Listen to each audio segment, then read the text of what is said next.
Hey everyone. Before we dive into the story, don't forget to like this video, subscribe to the channel, and drop a comment telling us where you're watching from and what time it is there. That way YouTube will keep showing you more stories just like this one. Alright, let's get started. Most couples imagine a move to the countryside as the ultimate dream. Peaceful mornings, quiet nights, and acres of land to finally breathe. That was exactly what my husband Daniel and I thought we were buying when we left suburban Chicago in the spring of 2018. We had worked and saved for over 15 years, scraping together enough to purchase a charming white farmhouse on 18 acres just outside Bloomfield, Indiana. The place had everything we wanted: rolling pastures, an old weathered red barn, and a creek winding lazily through the back of the property.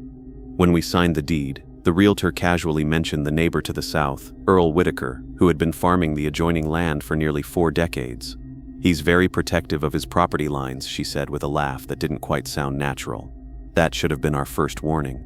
But we were too busy dreaming about our future chicken coop, a vegetable garden, and the peace of rural living. On the very day we moved in, Earl was already waiting at the wire fence that marked the boundary. He wasn't holding a welcome basket or even offering a handshake. Instead, he had a rolled-up survey map tucked under one arm, and he immediately pointed out down to the inch where our land ended and his began. Within that first week, Earl had come over 3 separate times.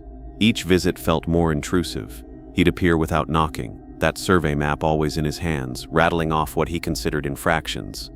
Once he claimed our moving truck had veered 3 feet onto his access road, producing photos of tire tracks as evidence. Another time, he insisted my walk with our retriever Scout had crossed a section of land he said he'd purchased in the late 1990s. Earl had this unnerving way of speaking. His tone was soft, almost grandfatherly, but his pale gray eyes held an intensity that made my skin crawl. 2 weeks later, we noticed he had installed a long row of motion sensor floodlights along the entire length of our shared boundary. At night, every time a raccoon or deer wandered near, our bedroom lit up like an airport runway. When Daniel asked him about it, Earl simply said, "Gotta watch the borders. You'd be wise to get blackout curtains if it bothers you." The problems escalated when Daniel hired a local contractor to mend the sagging fence on the far west side of our land, nowhere near Earl's fields. Within 15 minutes, Earl pulled up in his dusty Ford pickup and demanded to see permits. We soon realized he had cameras installed, at least 7 of them, that pointed directly into different corners of our property. The contractor, a man named Cole, pulled Daniel aside and whispered that Earl had a reputation for driving families away. "He measures the width of his cornrows with a ruler," Cole said grimly. "He once filed complaints against a family because their oak tree dropped acorns into his pasture." That evening, Earl slipped a 3-page typed letter into our mailbox. It was filled with detailed instructions for how we should notify him at least 72 hours in advance of any contractors or work crews. The whole thing read like a legal document, signed at the bottom with his name in block letters. Things only grew worse. When I planted sunflowers near our fence line, Earl appeared minutes later, accusing me of attempting to lure birds that would destroy his crops. He produced a digital camera from his pocket and began snapping photos from every angle, muttering about agricultural sabotage. When Daniel confronted him about the harassment, Earl just smiled faintly and suggested we consult local statutes about land use before making careless mistakes. His visits became unpredictable, sometimes at dawn, sometimes close to midnight. He complained that our porch light was too bright, that the smell of our compost traveled onto his side, and that Scout barked too long. He never raised his voice, but his words carried a sharpness that left me shaken each time. The real horror began one morning when I found our 6 hens dead, their necks broken, lined up neatly along the fence.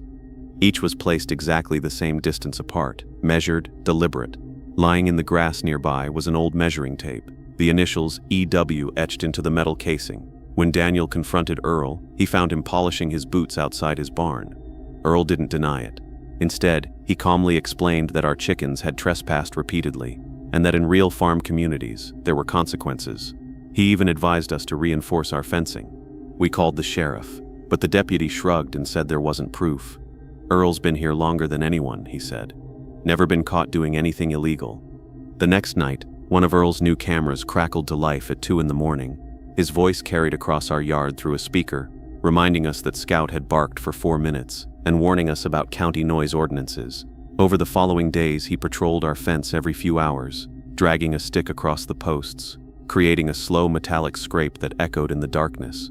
Jennifer caught him in our garden one morning, pulling up our tomato plants and inspecting the roots. When she screamed at him to leave, he calmly explained that he was checking for signs of disease that could spread to his crops. He even cited a farming law from the 1950s that supposedly granted him the right. We found our mailbox stuffed with articles about property disputes ending in bloodshed, passages highlighted in neon marker. He spray-painted white lines across our lawn one evening, claiming to demonstrate proper mowing patterns. Other neighbors admitted they'd suffered too. The Ramirez family found every fish in their stocked pond dead, poisoned with chemicals. Earl claimed their septic system had contaminated his water and conveniently produced his own tests as proof. A week later, the Carters discovered their prized cow had collapsed in the field with antifreeze in its system. Earl shook his head and muttered about the dangers of wild plants, offering to help them clear their land. The breaking point for us came when Scout collapsed, froth at his mouth, body jerking uncontrollably. We rushed him to the emergency vet, but he died before we arrived. The vet confirmed rat poison. When we pulled into our driveway that evening, hollow with grief, Earl was pressure washing his driveway. He stopped to tell us he'd seen strange dogs wandering lately, that maybe we should have been more careful. There was a hint of a smile at the corner of his mouth. That night, I sat on the porch with my father's old hunting rifle across my lap. At 3 a.m, I saw Earl wandering our yard with a flashlight and a sprayer strapped to his back. He waved casually when he saw me watching and shouted that he was treating for invasive pests. Jennifer begged me not to shoot. By dawn, we knew we couldn't go on like this. We met secretly with the other families. Everyone was desperate, panicked, but no one had proof that would hold up. That's when the Carters' teenage son, Mason, revealed he'd hacked into Earl's camera system. The old man had documented everything, meticulous logs, narrated videos where he justified every act. He had recorded himself poisoning ponds, laying out tainted meat for dogs, and even experimenting with mixtures to kill livestock. The files went back decades, covering other farms in Ohio and Kentucky, where families had fled or suffered mysterious tragedies. The evidence was overwhelming. Earl was arrested one Sunday morning while adjusting one of his cameras. He didn't resist, didn't shout. He only demanded that deputies respect his property boundaries as they cuffed him. Investigators found binders of notes in his farmhouse, stretching over 20 years, cataloging every infraction by neighbors. His obsession had been his undoing. He was sentenced to 15 years in federal prison. Slowly, life in our little farming community began to mend. The smell of lavender now drifts across the fields from the young couple who bought Earl's land. On warm evenings, it almost makes you forget what happened. Almost. Because sometimes, when the wind rattles the fence at night, I still hear that dragging stick echoing through the dark. People sometimes ask me why I left Kansas after nearly 2 decades of farm work. They think it was the endless hours, the harsh winters, or maybe the constant grind of trying to keep a cattle operation afloat when prices dropped. But the truth is, it wasn't the work that broke me. It was one October night in 2021 when I realized I wasn't safe anymore. Not from strangers, but from the people I thought I understood best. I was 36 at the time, divorced, no kids, just me and the land. I worked for the Callahan family on their 700-acre spread outside of Willow County, a town so small you'd miss it if you blinked while driving through. The population never climbed past 2,500, and most of those folks had last names you'd see carved into gravestones in the old cemetery. My house sat at the southern edge of the Callahan property, a 2-bedroom rental they included as part of the job. Nothing fancy, but it had a porch where I could drink coffee at sunrise and listen to the cows low in the distance. The Callahans were good people, fair and hardworking. I kept their fences tight, their cattle fed, and their machinery running. It wasn't glamorous, but it was honest. The trouble started with the Mortons, the family living next door. Their place was smaller, maybe 200 acres, mostly soybeans and a few milk cows. James Morton was in his late 50s, quiet, the kind of man who wore the same ball cap every day until the bill frayed apart. His wife had died from a stroke a few years back, leaving him with their daughter, Lydia. Lydia was 27, the year everything fell apart. When I first met her, she reminded me of a kid who never found her footing after high school. Restless, erratic. Once she'd been bright and social. Folks in town remembered her as homecoming queen, but by the time I really knew her, that shine was long gone. She'd fallen deep into methamphetamine, and it showed. Her once beautiful dark hair was chopped unevenly at her shoulders, her face drawn and hollow, always twitching with nervous energy. She came around my place from time to time. First, it was simple requests. $20 for gas, a ride into town, and use of my phone because hers was cut off. She'd talk fast, eyes darting, scratching at the sores on her arms. I learned pretty quickly that saying no only meant she'd come back louder, maybe throwing gravel at my window until I gave in. By the fall of 2021, she was showing up at least once a week. The last time, she wasn't just desperate, she was dangerous. It was a Sunday evening. I'd spent the day repairing a section of fence the bulls had busted through. Around noon, I'd gone into town for groceries, and the cashier, Eleanor, mentioned she'd seen Lydia earlier at the gas station. Eleanor had leaned across the counter the way she always did when gossiping, whispering like the walls might overhear. She looked rough, she said, kept pacing in a jacket 2 sizes too big, even though it's warm out, talking to herself. I didn't think much of it. Everyone knew Lydia's state. By the time I got back to the farm, the sun was slipping low, drenching the fields in a fiery orange glow. I remember pausing to take it in, that strange quiet that falls over farmland at dusk. But it was too quiet. Even the Morton's hounds weren't barking. Later that night, around 8:30, I was in the barn treating a calf with a hoof infection when I heard footsteps crunching on the gravel outside. Not steady walking, more like stumbling, dragging. The barn door creaked open, and there she was. Lydia. Her pupils were so dilated that her eyes looked bottomless. Sweat plastered her shirt to her skin despite the chill in the air. She wore that same oversized jacket Eleanor had mentioned, but under the fluorescent barn lights, I saw stains smeared across the sleeves, dark, rust-colored, blood. Her lip was split, dried crimson at the corner. She clenched and unclenched her fists like she was working up to something. "I need your truck," she said flatly, "and I need $500. Now." It wasn't a request. It was a command. Every instinct in me tensed. I told her I didn't have that kind of money. My voice shook despite me trying to sound calm. Her laugh was jagged, like glass breaking. "You don't get it," she said. "They're already coming. I can hear their radios." She started pacing in tight circles, muttering numbers, jabbing at her broken phone screen like it still worked. With every step, her sneakers left faint reddish smears on the barn floor. The metallic smell hit me next. Strong, like fresh kill in a deer shack. "What happened?" I asked, though I wasn't sure I wanted the answer. "Daddy had an accident," she finally said, eyes unfocused. "He slipped, hit his head in the kitchen." The way she drew out the word accident made my stomach drop. I reached for my phone to call an ambulance, but she lunged forward and clamped onto my wrist. Her grip was iron, too strong for someone her size. Fingernails dug in until I felt skin break. "No ambulance," she hissed. "Just the truck. I'll drive to Colorado. I know people there." Then the sound cut through the night. Sirens. Far away, but coming fast. The wail sent Lydia rigid, her whole body trembling. She released me and staggered to the barn door. The motion light flicked on, bathing her in harsh white glow. That's when I saw just how much blood was on her clothes. Not splatters. Soaked. "You were always kind," she said softly, her back to me. "Even when others weren't.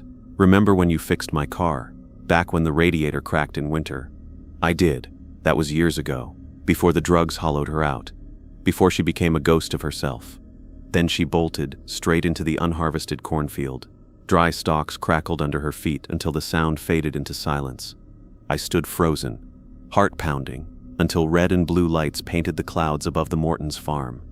Police cruisers and an ambulance pulled into their drive. Sirens cut, flashlights swept across the yard. By midnight there was a knock at my door. 2 deputies stood there, both looking spooked. The taller one, Officer Grant, asked if I'd seen Lydia that night. I told them everything, the stains, her demand for my truck, her running into the fields. He scribbled notes while the other deputy stared back toward the Morton's place. "Stay inside. Lock your doors. If she comes back, don't open up. Call us," Grant said. That's when the younger deputy muttered under his breath, "James Morton is dead, shot with his own rifle." The words hit like ice water. They found Lydia the next morning, wandering barefoot on a county road 7 miles away. A farmer spotted her, called it in. She was mumbling nonsense, asking if they could stop for fast food because she hadn't eaten in days. The whole story unraveled over the next few weeks. Court documents, gossip, the county paper, all of it painted a picture worse than I imagined. Lydia had been awake for 4 days, convinced her father was spying on her, poisoning her food, turning her into the feds. When James came home from checking the fields, she was waiting. Shot him once in the chest with his Winchester, then beat him until he stopped moving. He crawled across the kitchen floor, leaving a trail of blood. The coroner said it took 20 minutes for him to die. The trial lasted barely a week. I had to testify about that night in the barn. Sitting in that courtroom, staring at her in orange shackles, was like looking at a stranger. She'd put on weight in jail, her eyes clear for the first time in years. When the prosecutor asked me to describe her behavior, Lydia looked right at me and gave a small nod, like granting permission. Her defense argued psychosis, drug-induced paranoia, and diminished capacity. But the jury only needed a few hours. Guilty. Second-degree murder. 25 to life. When the verdict was read, she didn't flinch, just sat there, staring at her hands. Only her aunt showed up to the trial, crying quietly in the back row. The rest of Willow County stayed away, as though the Mortons had never existed. 2 months later, I quit. I couldn't walk past that empty farmhouse. Police tape flapping in the wind. Soybeans rotting unharvested in the fields. The Callahans understood. They even helped me find work out west, where no one knew my name or hers. But some nights, I still dream of the barn, of Lydia standing under that motion light, whispering about the radios only she could hear. I wonder if handing her my keys would have saved her father, or just made me the next victim. A detective told me afterward they found my name on a scrap of paper in her pocket, along with 4 others I didn't recognize. He shrugged when I asked what it meant. "We'll never know," he said. But I do know. She wasn't just running from her father that night. She was running from something else, something none of us could see, but something that still follows me every time I hear the wind rush through the corn. The morning I found our dairy cow sprawled in the mud, her throat slit clean open, was when I realized Hollow Creek wasn't the quiet little sanctuary we'd hoped for. I'm writing this from my brother's basement in Denver, nearly 800 miles from the farmhouse my husband Daniel and I poured everything we had into for almost 5 years. We moved to West Virginia in the spring of 2017, chasing that romanticized dream of self-sufficiency and open skies. Daniel grew up in Phoenix, and I grew up in Columbus, and both of us had spent our adult lives working office jobs that drained us. When his mother passed and left behind some money, we decided it was time to escape the city grind. We bought 45 acres tucked in the hills of Mason County, land thick with birch and oak, a creek that cut across the back field, and enough pasture to start our little dairy farm. The seller, an old man named Mr. Barnes, had been hesitant when signing the papers. He'd lived there for 40 years, but told us he was moving closer to his daughter in South Carolina. I remember the way his hand trembled as he handed me the keys. "It's good land," he said. "Good land if you know how to mind it. Just watch yourselves with the Harpers." At the time, I assumed he meant the usual quirky country neighbors. Every place has them. The Harpers owned more than 300 acres of woodland and pasture that wrapped around our land like a wolf circling prey. 3 generations still lived on that property. The patriarch, Jedediah Harper, his 2 sons, Mason and Luke, and Mason's wife Carol. The first time we saw them was our second week on the property. Daniel and I were unloading supplies when their pickup rolled up and parked just across our fence line. They didn't wave, didn't smile, just watched us for 15 solid minutes before Jedediah leaned against the hood and called out. He asked if we'd be interested in selling the land, said it used to be part of their family's original homestead back before the Depression. Offered us cash, exactly what we'd paid. Daniel laughed politely and said we'd only just arrived, that we were excited to get our dairy herd started. Jedediah spat tobacco juice into our grass and muttered, "You'll find this place don't take kindly to outsiders." That was the beginning. At first, it was small things. One morning, our chicken coop door was open, and 6 hens had wandered off. Another time, our shed was broken into, tools missing, only to reappear rusted through a week later, tossed into the creek. Our well pump burned out mysteriously one night, the wires chewed in a way no animal could have managed. Each incident left Daniel fuming and me sick with unease. And every time, the next day, one of the Harpers would drop by the property line, leaning on the fence, asking how city folks were managing farm life. Luke, the younger son, had a particularly unsettling way of staring. His face was handsome in a cruel way, sharp jaw, bright eyes, but always fixed in that half-smirk, like he knew some secret we didn't. I started dreading the sound of their truck engines rumbling in the distance. The real nightmare began late that summer. Daniel had driven into Charleston for feed, and I was alone when I found our prized Holstein heifer collapsed in the mud. Her throat was a ragged, deliberate cut. No coyote, no bobcat. This was done with a blade. I called Daniel sobbing, then dialed the county sheriff. Deputy Wallace came out, took a few pictures, and asked the usual questions. But when I told him our only neighbors were the Harpers, his whole demeanor shifted. He shut his notebook, sighed, and said without evidence that there wasn't much he could do. Jed Harper's nephew runs this department, he added under his breath.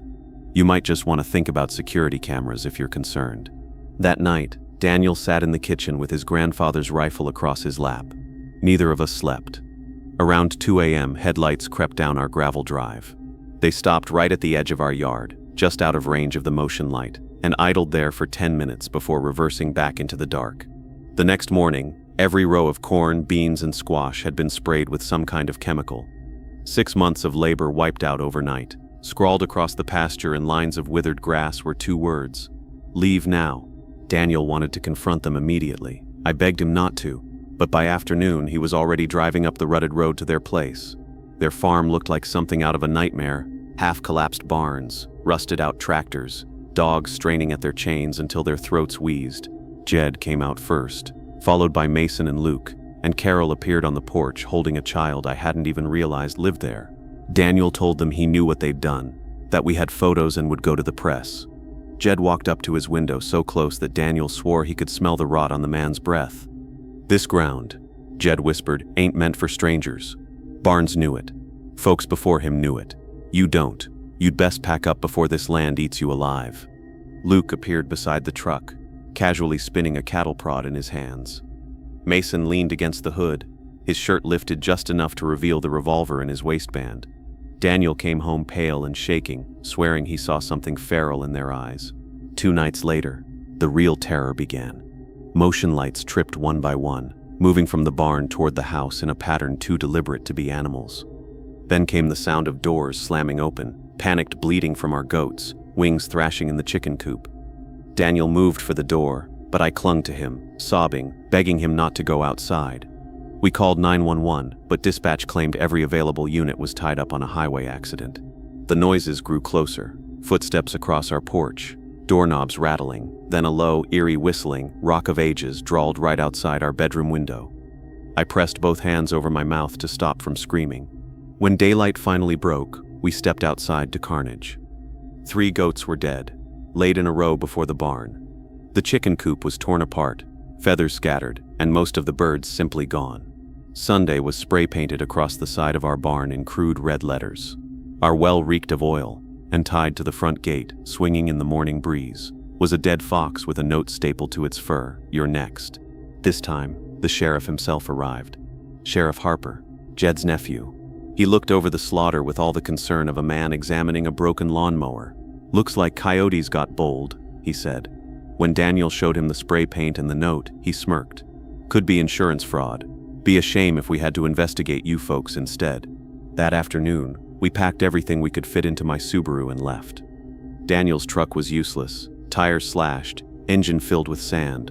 As we passed the Harpers' land, they stood lined at their fence like sentinels. Jed gave a slow, mocking wave. Luke raised his rifle and fired once into the air. My stomach lurched, certain the next bullet would shatter our rear window. We stayed with Daniel's brother in Denver, trying to regroup, contacting lawyers. Each one told us the same thing, without proof. And with local law tied to the Harpers, we didn't have a case. Then an older woman named Mrs. Ellis, who lived 5 miles down Hollow Creek Road, called us. Her voice trembled, whispered, as if someone might overhear. She said the Harpers had already moved into our farmhouse the day after we left, claimed everyone in town knew the family's reputation, but no one dared speak up. Judges, bankers, deputies, all tied to them by blood or marriage. 2 months later, the bank foreclosed. All our insurance claims were denied or under investigation. At auction, the Harpers bought our 45 acres for a fraction of the price. Cash, no questions. Daniel sank into depression. I tried to hold us together, but the betrayal gnawed at my sanity. Mrs. Ellis mailed me clippings from local newspapers going back to the early 1990s. Little blurbs about families who had bought the Barnes property. A family from Ohio has gone overnight. A couple from Virginia had been harassed out within 2 years. One man who supposedly drowned in Hollow Creek under mysterious circumstances. Each family erased, each farm folded back into the Harperland. We've been in Denver ever since. Daniel works in construction again. I do clerical work at a dental office. On the surface, we're normal, but sometimes I wake at 3 a.m. to phantom whistling outside the basement window. The same mournful tune. And last month, a package arrived. No return address. Inside, a photograph of our old farm. The fields plowed under, cows grazing where our gardens once grew. The Harpers stood smiling in front of the house that used to be ours. On the back, scrawled in block letters, "Appreciate the upgrades." I burned it in the sink. Daniel found the ashes and didn't ask questions. He's already talking about moving again. Seattle maybe, or Portland. Somewhere far. But in my heart, I know it won't matter. Some curses wear human faces, and some neighbors you can never outrun. Sometimes I drive past the stretch of land where it all started, and it's hard not to feel that same pull in my chest.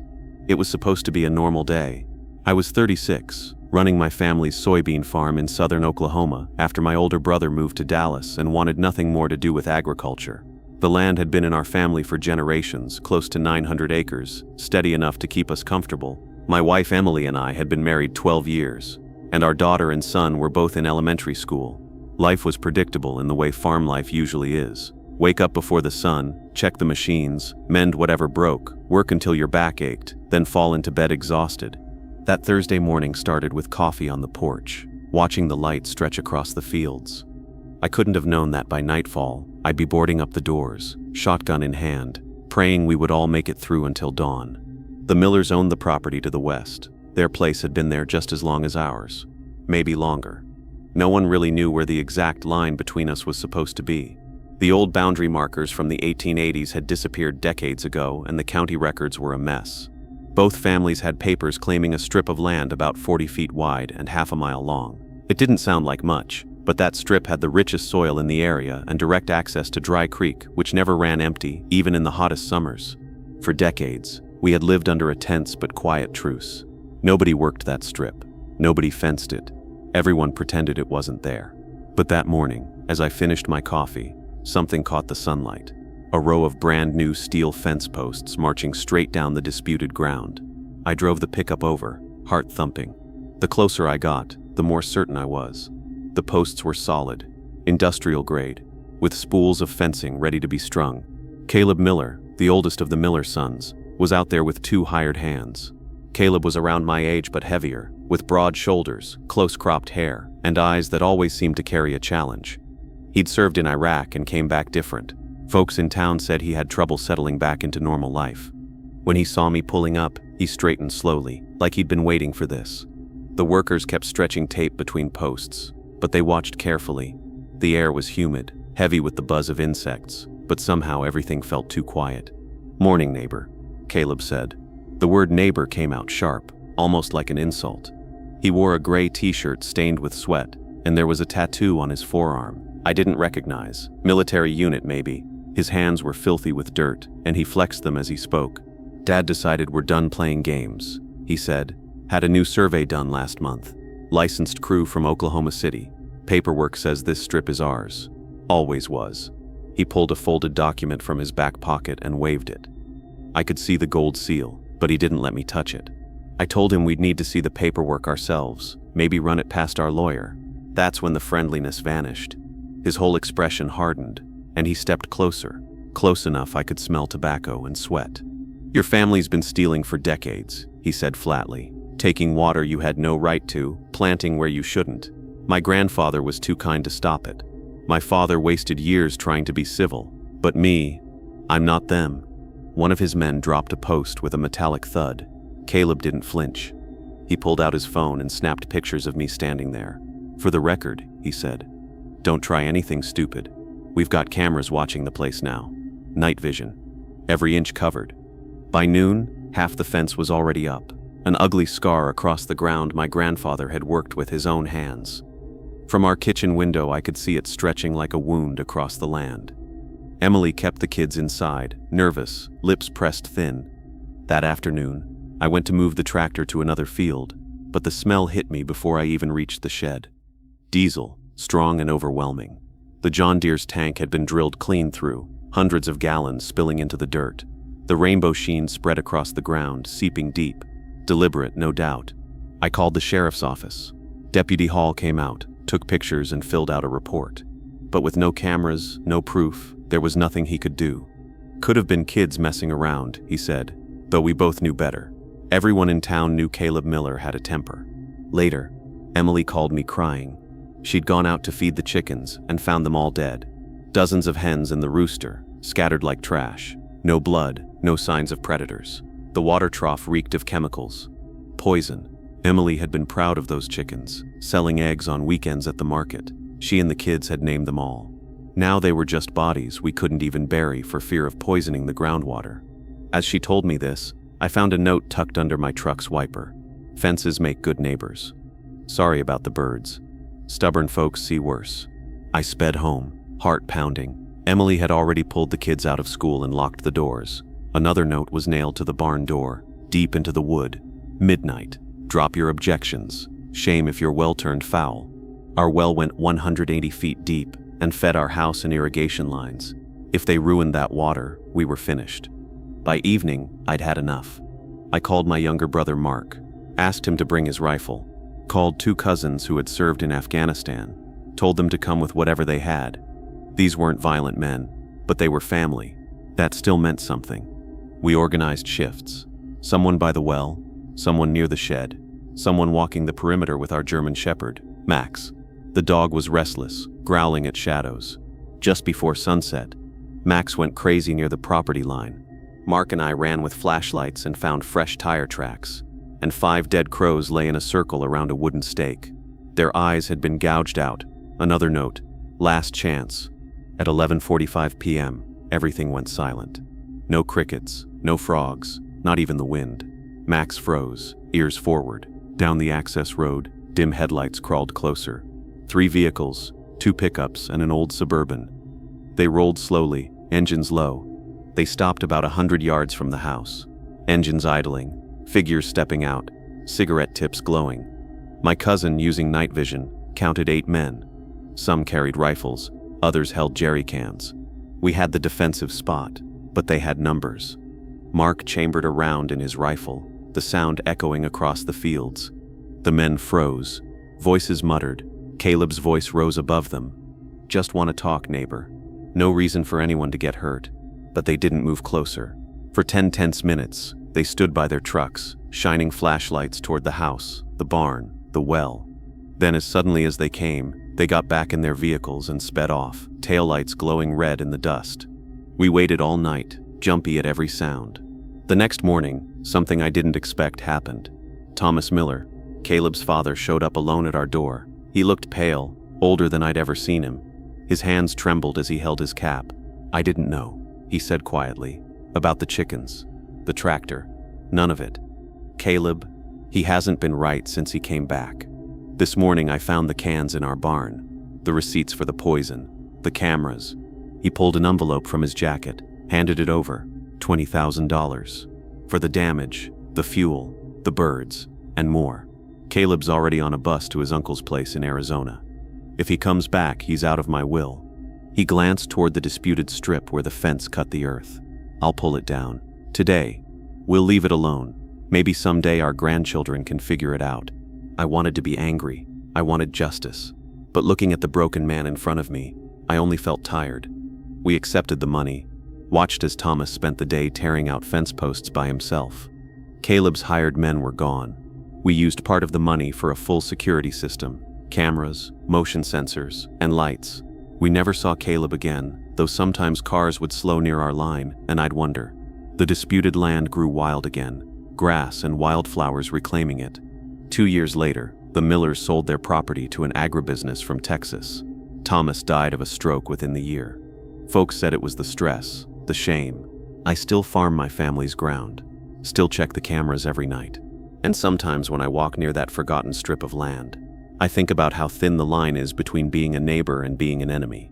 How a piece of dirt, barely wide enough to walk across, can turn decent men into something unrecognizable, something dangerous. The rental house was about half an hour outside of Cedar Falls, Iowa, surrounded by endless soybean fields that looked the same in every direction. I was 22, just finishing my junior year at Northern State University. When my friends Matt and Chris showed me the listing online, the low rent was all we needed to convince us. The place had 4 bedrooms, a wide porch, and plenty of space. We didn't think much about how isolated it was. It was old, built sometime in the 1950s. The wooden floors creaked, the doors stuck in their frames, and the windows rattled whenever the wind picked up. But it was bigger than anything we'd ever lived in, and it cost less than our cramped apartment near campus. We figured it was perfect for the summer. We all had internships nearby, mine at the county archives, Chris at a mechanics shop, and Matt at a landscaping company. We moved in mid-May, right after finals. At first, the quiet felt refreshing. No traffic, no crowded dorms, no drunk students shouting outside at 2 a.m. Just open space and crickets at night. The only other people around were a couple who lived in a small trailer about 150 yards away. The 2 properties were separated by an old, rusted barbed wire fence that leaned in places but still stood. From the very first night, we could hear them fighting. Their voices carried across the fields as if the empty land amplified every sound.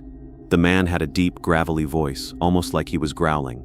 The woman's screams were piercing, high-pitched and frantic. Sometimes things broke, glass shattering, doors slamming hard enough we could hear it from our house. Matt suggested calling the sheriff, but Chris shook his head every time.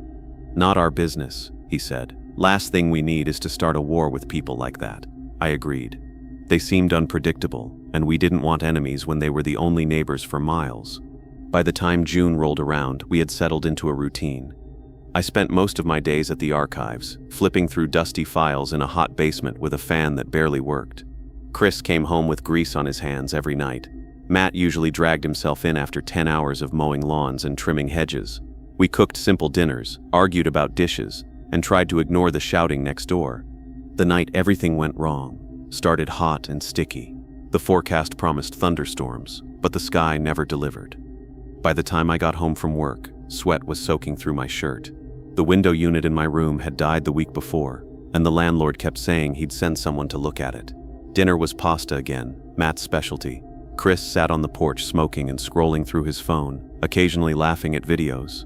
Something felt off even before it started. The neighbors had been silent all day. In the 6 weeks we'd lived there hadn't been a single day without at least one screaming match. That night, nothing, not a sound. I went to bed a little after 11, lying on top of the sheets with the window cracked open, hoping for air. That's when I heard it. A sharp, steady sound, like metal being clipped. At first, I thought it was branches scraping, or maybe the wind rattling something loose, but it repeated, deliberate and mechanical, like someone working with cutters. The sound was coming from the fence line. I pushed myself up and stared into the dark. Clouds covered the moon, and I couldn't see much, just faint shapes moving where nothing should move. My chest tightened. I slipped out of bed quietly, careful not to let the floorboards creak, and went down the hall to Matt's room. His door was cracked. He was sitting up, lit by his phone screen, and he looked at me before I even spoke. "You hear that?" I whispered. He nodded. We moved to his window, which faced the fence. That's when we saw them. 3 figures working on the wire, clipping through section after section. One of them bent down with bolt cutters, the others pulling at the fence to widen the opening. They weren't hurrying, weren't hiding. One had something shiny on his wrist that caught the faint light. Another was massive, towering over the rest. My stomach dropped. Chris must have heard us because he came up behind, asking too loudly what was going on. We shushed him and pointed. He froze when he saw them. His face changed. He pulled out his phone, hands shaking, and dialed 911. He tried to keep his voice low as the dispatcher asked endless questions. Where we lived, how many intruders, did we see weapons, were they inside yet? While he spoke, the men stepped through the gap they had cut, and instead of heading toward the trailer, they spread out and walked toward our house. Calm, organized, like they had done this before. I grabbed the phone from Chris and whispered directly into it. 3 men cut our fence. They're coming toward the house. Please hurry. Units are on their way, the dispatcher said. Stay inside, stay hidden, 15 minutes out. 15 minutes felt impossible. The big one moved toward the back door. The other 2 split off, one circling left toward the garage, the other right toward the porch. We could hear gravel crunching under their boots. Matt ran downstairs to check the locks. I heard him curse the deadbolt on the back door had been broken since we moved in. Another thing the landlord promised to fix. All we had was a weak knob lock. Chris scrambled around the living room, searching for anything to use as a weapon. He came up with a baseball bat and one of the big kitchen knives. It felt ridiculous against 3 full-grown men. Then came the sound I'll never forget. The back doorknob turning slowly. A faint squeak of metal. It twisted all the way, hit the lock, and stopped. Silence. Then a hard tug. Another. Matt was standing just feet away on the other side of the door. I could hear him breathing hard. Muffled voices followed, low and tense. Then laughter. Not a normal laugh, but deep and mean. The front doorknob rattled next. My skin went cold. Chris panicked. He shouted, voice cracking, that the cops were coming, that we had guns.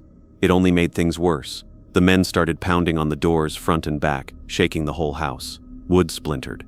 Matt bolted upstairs, face pale, shouting that the back door was about to give. We shoved furniture against the door to Chris's room. His dresser, his desk, anything we could move. The pounding downstairs grew louder. Then the glass shattered in the kitchen. They were inside.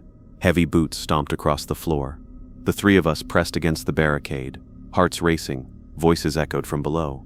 One said they'd check upstairs. Another mentioned the car in the driveway. The deep one kept repeating that we should have minded our business. That stung. We hadn't done anything. We'd ignored their fights, never called anyone, never complained. Then the stairs creaked.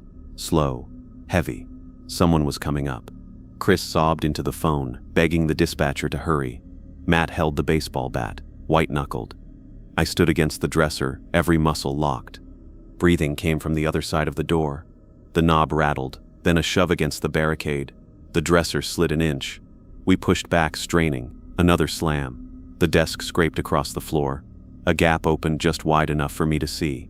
An eye. Bloodshot. Wild. The pupil blown wide, surrounded by red veins. It locked on me for 2 unbearable seconds. Then sirens. Faint at first, then growing fast. The eye vanished. Boots thundered down the stairs. Voices shouted. The back door slammed open. We stayed barricaded, even as red and blue lights flashed through the window. The police shouted, announced themselves. Only then did we push the furniture aside. The officers found the men a quarter-mile away, running through the fields toward a parked truck. All 3 were arrested. They were high on meth, armed with hunting knives, and carrying bags of stolen tools. They'd been squatting in the trailer for days after the couple that lived there had left. The deputies told us we were lucky. Meth, weapons, and paranoia usually end with blood. I spent the rest of the summer sleeping on a friend's couch in town. Matt and Chris broke the lease the next day. We never went back. Movers packed our things while a deputy stood watch. I still see that eye in my sleep, still tense when I hear a doorknob rattle. And I'll never again live in a place without a deadbolt, a chain, and a security system. It was the middle of July 2014, one of those blistering afternoons in rural Missouri where the air felt heavy and unmoving.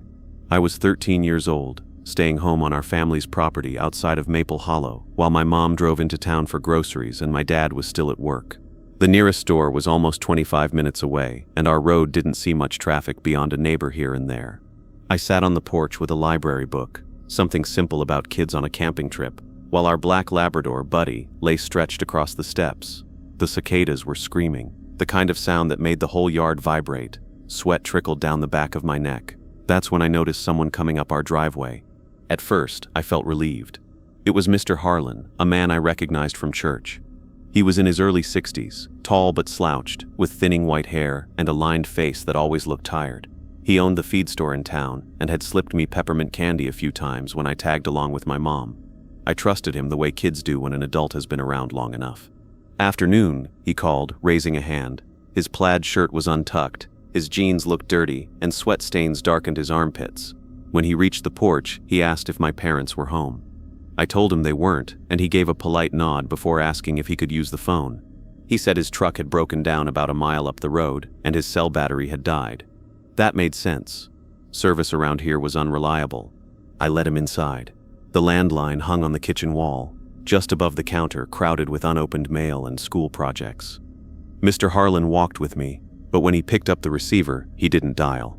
He held it to his ear for a second, then put it back without pressing any numbers. "Actually," he said, his voice tight in a way I hadn't heard before, "mind if I get a glass of water first? This heat's about to do me in." I grabbed a cup from the cabinet and filled it, but when I turned around, he wasn't at the phone anymore. He was by the living room window, pulling the curtain aside and peering out like he expected someone to come barreling down the driveway. His posture was rigid, his jaw clenched. When he saw me watching, he gave a too wide smile. Thought I heard an engine. Must have been nothing. Still, he stayed restless, drifting around the room. His hands trailed across the couch, the picture frames, the wooden cross on the wall. He picked up one of Mom's ceramic angels and set it down again. The longer he lingered, the heavier the pit in my stomach grew. "Your parents, did they say when they'd be back?" he asked casually, though his eyes never quite met mine. I said maybe another hour. He nodded slowly, lips pressed tight like he was working something out in his head. Before I could ask what he was doing, we both heard it. Tires crunching on gravel. I leaned toward the window. 2 sheriff's cars pulled in fast, lights flashing but no sirens. My heart jumped. My first thought was that something had happened to my mom on the road. But Mr. Harlan froze, his face drained pale, sweat beading at his hairline despite the cool air from the AC. His hand landed on my shoulder, not rough, but heavy. His fingers trembled. "Listen," he said, his voice low and urgent. "The deputies are confused about something. I don't want you scared, but I need to step out back for a minute to avoid any mess. If they ask, just tell them nobody's home. Can you do that?" I didn't answer. My mouth went dry. Before I could say a word, he was already moving, cutting through the kitchen and slipping out the back door toward our shed and the chicken coop. The front doorbell rang hard, followed by firm knocking. My legs felt like lead as I stepped into the living room. Through the window, I saw 2 deputies on the porch. One was a woman with her hair pulled into a bun. The other was a younger man with a sunburn across his nose.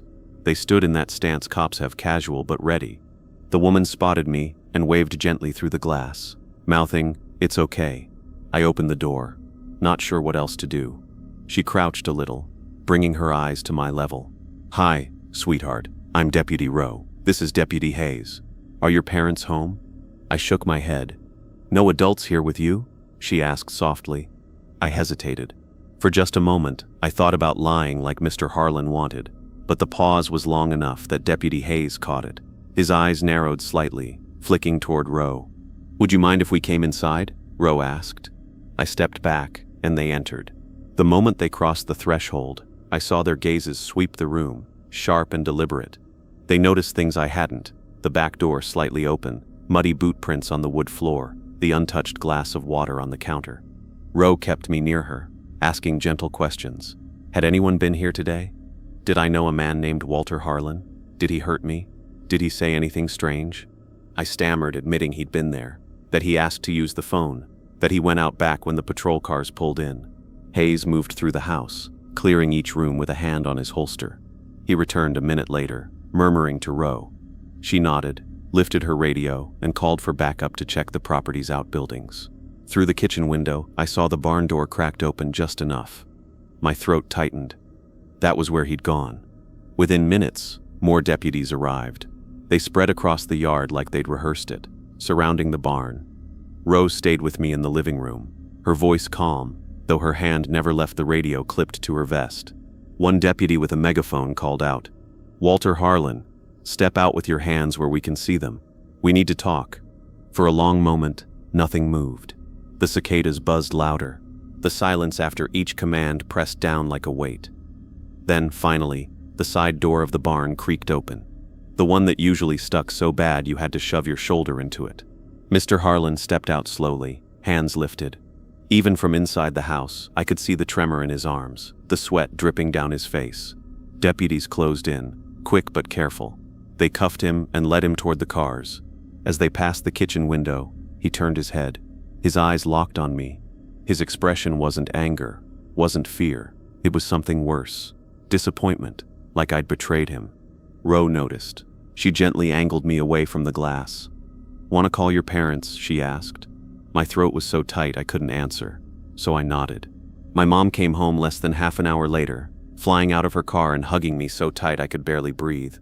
My dad arrived soon after, leaving work early, his face grim as he spoke with the deputies outside.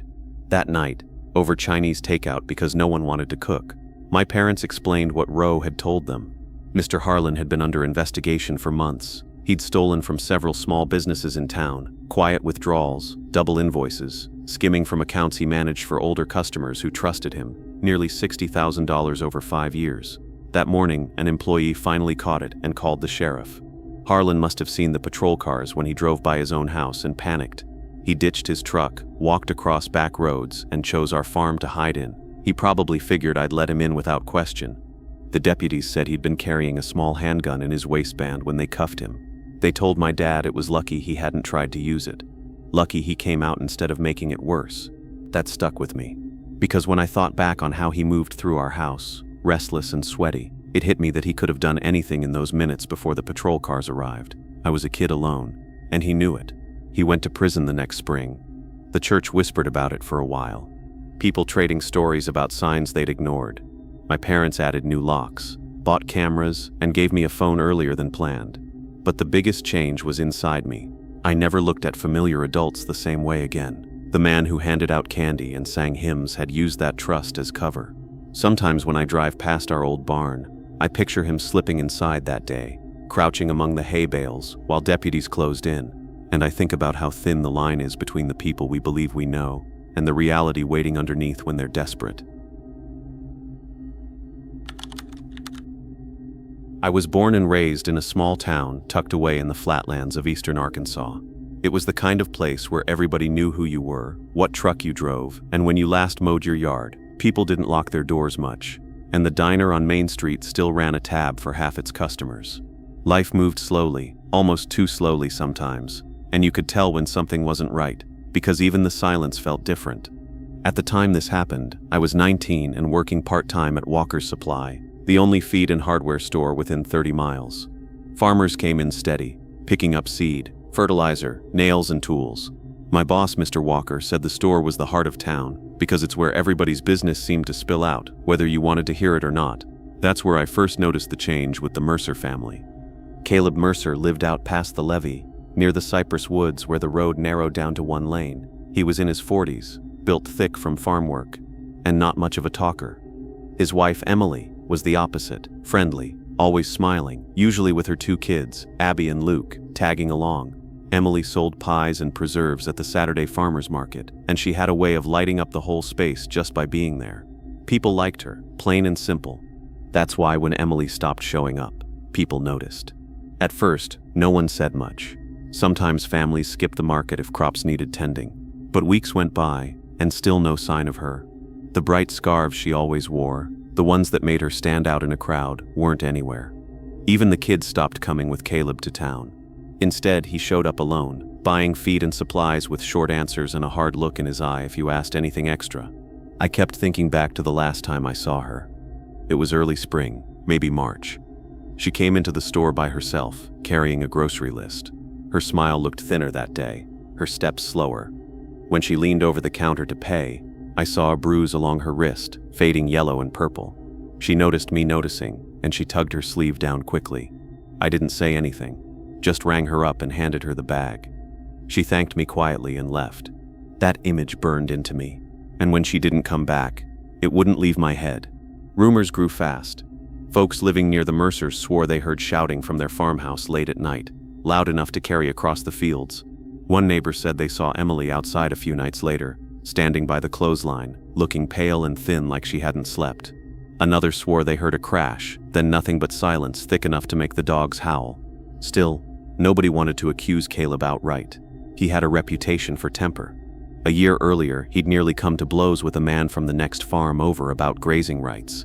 He'd chased off kids who cut across his property with threats that felt too sharp to be jokes. He was the kind of man who wanted everyone to stay off his land, and people did. But after Emily's disappearance, that temper of his seemed to get worse. One hot afternoon, he stormed into Walker's Supply, red-faced, demanding to know who had been on his property. His voice carried through the aisles, and customers froze mid-step. He slammed his hands on the counter so hard the pen jar rattled. His skin was rough, his nails cracked, and his glare locked onto me like I had the answers he wanted. I stammered that no one had been near his farm. He didn't believe me. He left in a storm of boots and slammed doors. After that, everything shifted. Caleb was seen yelling at the Henderson family because their cattle had wandered near his fence line. Their youngest boy told me later he'd never seen a man so furious, his veins bulging, fists clenched around a pitchfork like he meant to use it. Word spread fast, and before long, folks started avoiding the Mercer property completely. Even in daylight, no one wanted to drive past that stretch of road if they didn't have to. What haunted me most was the emptiness. Emily's clothesline, once dotted with those bright scarves, was bare, flapping in the wind like a flag for no one. The windows of the Mercer house looked dark even in the sun. I never saw the kids outside again. One night, closing the store late, I spotted Caleb's old Ford pickup idling in the church parking lot. Engine running, headlights off. It sat there for nearly an hour, motionless. When I came back the next morning, Pastor Reeves said he found muddy boot prints looping around the church windows. They didn't lead anywhere, just circles, like someone pacing and watching. That was when the whole town started to feel different. People locked their doors earlier, pulled curtains shut, and left porch lights burning. It wasn't like us. We'd grown up leaving keys under flower pots. But the Mercers changed that. The sheriff finally went out to check, but it didn't help. Word came back that Caleb shouted him off the porch, face twisted purple with rage, accusing everyone of spying on him. Weeks turned into months. No sign of Emily. No word about the kids. The Mercer farm stayed quiet. From the road, it looked like an abandoned set piece. Barn doors closed. Fields overgrown. House dark. That silence was louder than anything else. Then came the stories. A few neighbors swore they heard a woman crying out at night, drifting from the Mercer farmhouse. Others claimed to see a shape move past the upstairs window when Caleb was in town. I remembered the last time I saw Emily at the store, her eyes darting like she wanted to speak but couldn't. I kept asking myself if that had been her way of asking for help, and I'd just missed it. By late autumn, everything came to a head. The leaves were brittle, air sharp, nights longer. Driving past the Mercer farm after a delivery, I saw something that made me slam the brakes. The farmhouse door hung wide open, swinging in the wind. No truck in the driveway, no sound. For a man like Caleb, who never left a gate unlatched, that was unthinkable. I parked down the road and called the sheriff before I dared step closer. Neighbors showed up too, drawn by the sight. None of us wanted to go inside, but none of us could walk away either. Deputies arrived, weapons holstered but ready. They entered the house slowly. We waited outside, silent, every groan of the boards carrying out to us. It felt like hours before they returned. Their faces were tight. They wouldn't share much, only that the place was in disarray. Later, gossip filled the gaps. A deputy's cousin told someone at the diner that the upstairs rooms were torn apart, dresser drawers dumped, clothes scattered. In the cellar, they found muddy boots and a torn piece of fabric caught on a nail. Red, like the scarves Emily always wore. That detail spread through town faster than wildfire. Caleb never came back. His truck was found a week later, abandoned near the river, keys still dangling in the ignition. Search teams dragged the water, combed the woods, but no body was ever recovered. What unsettled me most wasn't just his disappearance. It was how quickly the authorities seemed to want it quiet. They boarded the farmhouse windows, locked the gates, and told people to stay clear. No answers, no closure, just silence. The farm grew over. Weeds swallowed the yard. Shutters hung loose, windows black and empty. Driving past, it felt like eyes followed you from inside. Some whispered that Emily's family knew more than they said. Others believed Caleb killed her and ran. No proof ever came. Only stories, only silence. Even years later, that stretch of road feels wrong. I think about Emily's last look at me, about the bruise I saw and the sleeve she pulled down. I wonder if I could have spoken up, if it would have changed anything. Maybe it wouldn't. Maybe it would.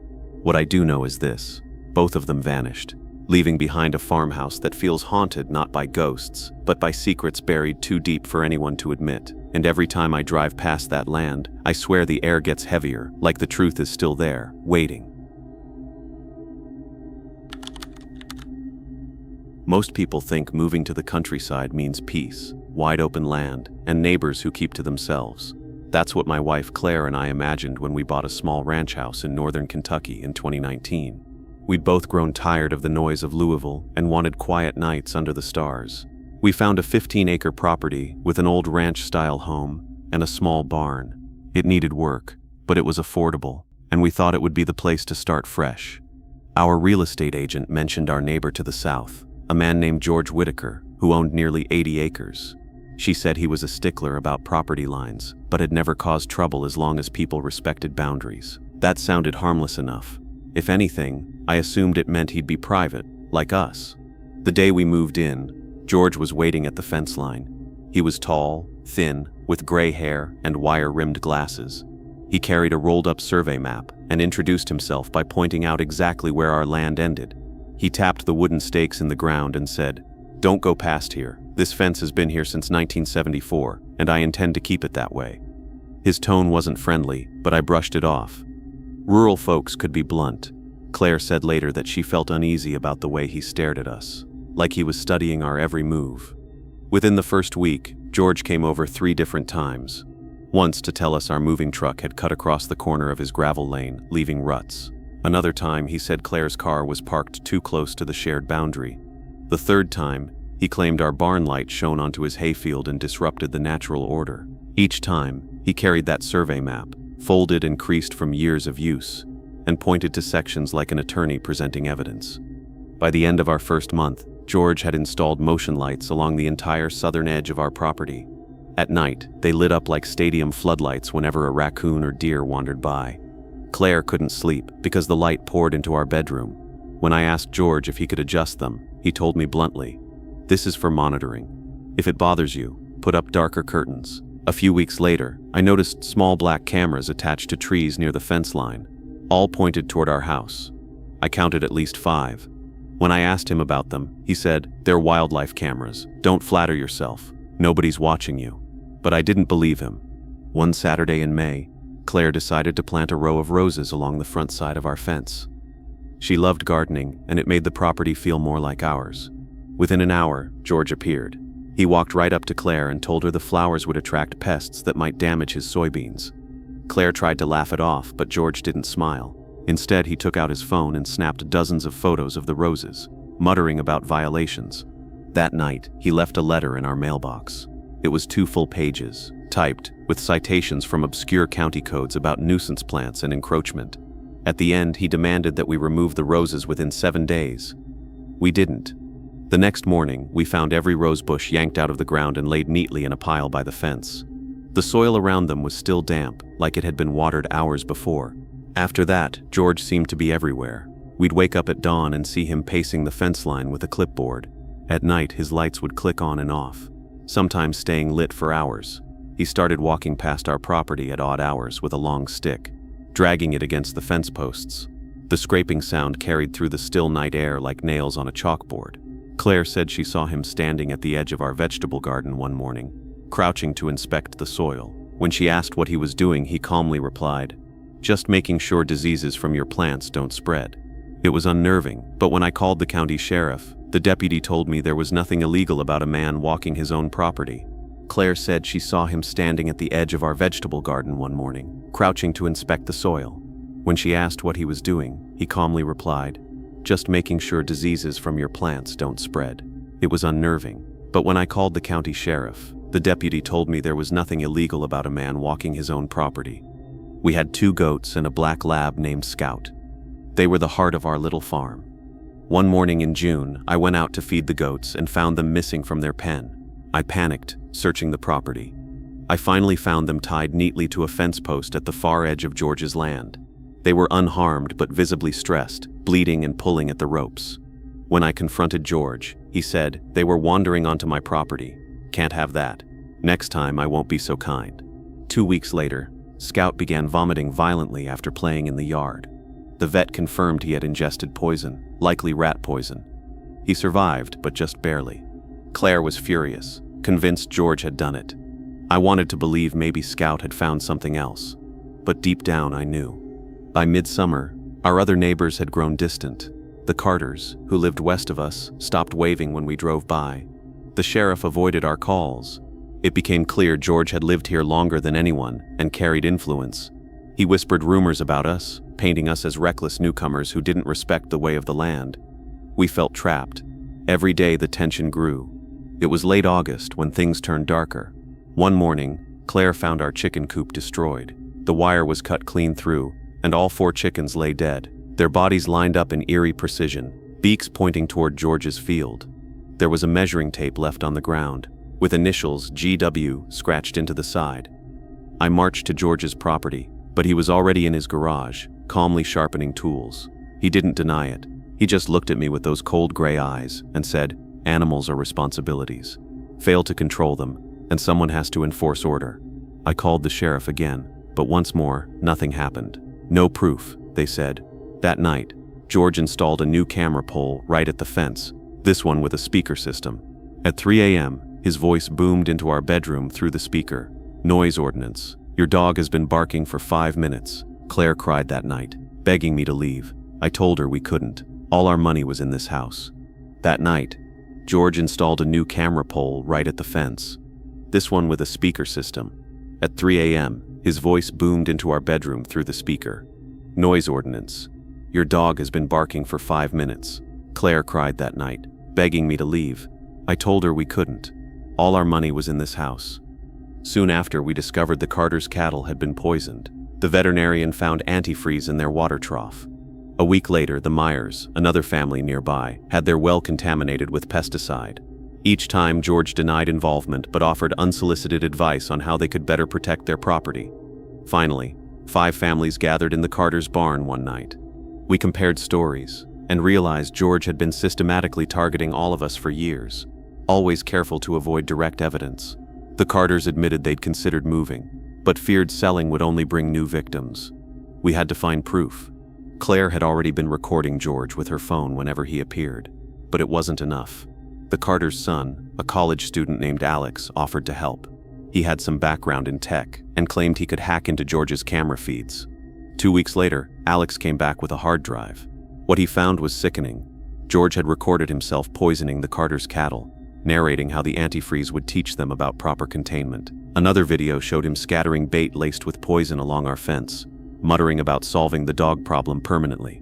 There were dozens of clips, all meticulously cataloged with dates. In some, George spoke directly to the camera, explaining that rural life required discipline, and that he was the one who had to uphold tradition. 2 weeks later, Alex came back with a hard drive. What he found was sickening. George had recorded himself poisoning the Carter's cattle, narrating how the antifreeze would teach them about proper containment. Another video showed him scattering bait laced with poison along our fence, muttering about solving the dog problem permanently. There were dozens of clips, all meticulously cataloged with dates. In some, George spoke directly to the camera, explaining that rural life required discipline and that he was the one who had to uphold tradition. With that evidence, the sheriff could no longer ignore us. State investigators and eventually the FBI got involved. They discovered George had similar records going back more than a decade, including incidents from his previous farm in Indiana, where families had mysteriously left under stress. He was arrested one Sunday morning while adjusting one of his cameras. Even as they cuffed him, he demanded they respect property boundaries and shouted instructions about how they should avoid stepping on certain areas of his land. George was sentenced to 18 years in federal prison for animal cruelty, poisoning, and harassment. His farm was seized and later sold to a young couple from Nashville, who turned the fields into a vineyard. We stayed. It wasn't easy. Claire still avoids the southern fence line, and Scout startles at the sound of scraping noises at night. But the neighborhood grew closer. We meet for barbecues now, bonded by what we endured. Some nights, when the wind is just right, I still think I hear that rhythmic sound of a stick dragging along the fence posts.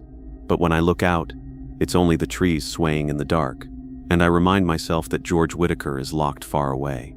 Still, peace here never feels absolute.